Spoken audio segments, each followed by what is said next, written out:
Welcome to Everyday Cooking. If you haven't subscribed the channel yet, please click the subscribe button and the bell icon to stay connected, and it is absolutely free. Today let us prepare the very famous Sukku malli coffee from South India. For this, take around 1/4 cup of coriander seeds.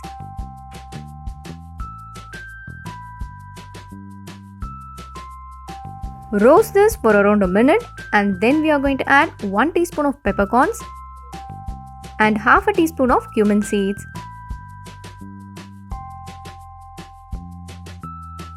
The coriander has to be roasted well and it has to change its color. This is perfect. Everything has been dry roast well. We can take it out, let it cool, and then add it in a mixie jar.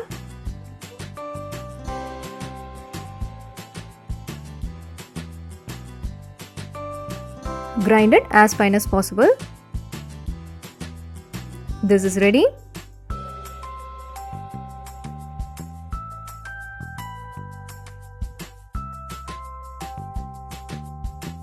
Now add half a cup of dry ginger powder to the one that we have grinded and give a nice mix.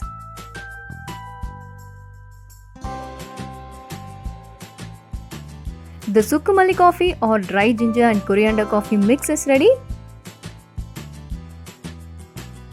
Now let us transfer this into an airtight container.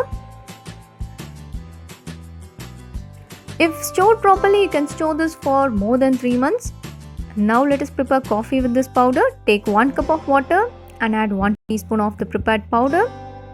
Let it boil.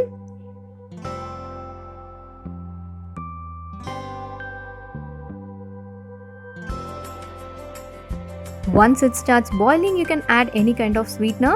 I'm going to add jaggery into this.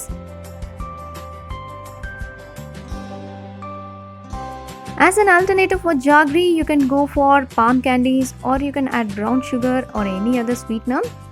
Once the jaggery is melted, you can switch off the flame. Our coffee is ready. This will taste so good, and it is one of the best remedy for cold also. We'll join you in another interesting recipe, and don't forget to subscribe our channel.